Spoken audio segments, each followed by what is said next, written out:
ಶ್ರೀ ಗುರು ರಾಘವೇಂದ್ರ ಸ್ವಾಮಿಗಳಿಗೂ ಬಿಚ್ಚಾಲಯ ಅಪ್ಪಣಾಚಾರ್ಯರಿಗೂ ಏನು ಸಂಬಂಧ? ರಾಯರ ಪ್ರಸಿದ್ಧವಾದ ಪೂಜ್ಯಾಯ ರಾಘವೇಂದ್ರಾಯ ಸತ್ಯಧರ್ಮ ರಥಾಯ ಚ ಎಂಬ ಮಂತ್ರ ರಚಿಸಿದಾದರೂ ಯಾರು? ಎರಡನೇ ಮಂತ್ರಾಲಯ ಎಂದು ಕರೆಯಲ್ಪಡುವ ಈ ಗ್ರಾಮಕ್ಕೆ ಮೊದಲು ಭಿಕ್ಷಾಲಯ ಎಂಬ ಹೆಸರು ಹೇಗೆ ಬಂತು? ಬಿಚ್ಚಾಲಯ ಒಂದು ದೊಡ್ಡ ಮರಕ್ಕೆ ಅಕ್ಕಿಯನ್ನು ಗಂಟು ಕಟ್ಟಿ ಅದಕ್ಕೆ ನೀರು ಎರೆದರೆ ಅನ್ನವಾಗಿ ಮಾರ್ಪಾಡಾಗುತ್ತಿತ್ತೆಂದು ಅದೆಷ್ಟು ಮಂದಿಗೆ ಗೊತ್ತು? ಬನ್ನಿ, ನಾವಿಂದು ಸರಿಸುಮಾರು 400 ವರ್ಷಗಳ ಹಿಂದಿನ 16ನೇ ಶತಮಾನದ ಬಿಚ್ಚಾಲಿಯ ಮಹಾತ್ಮೆಯನ್ನು ತಿಳಿಯೋಣ.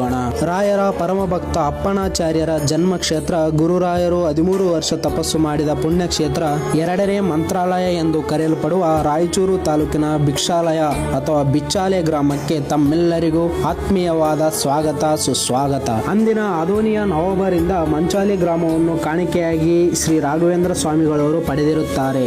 ಹಾಗಾಗಿ ರಾಯರು ಮಂಚಾಲಿ ಗ್ರಾಮಕ್ಕೆ ಬರುವಾಗ ಹತ್ತಿರದ ಬಿಚ್ಚಾಲಿಯಲ್ಲಿ ಮಹಾವಿದ್ವಾಂಸ, ಚತುರ್ವೇದ ಪಾರಂಗತ ಅಪ್ಪಣ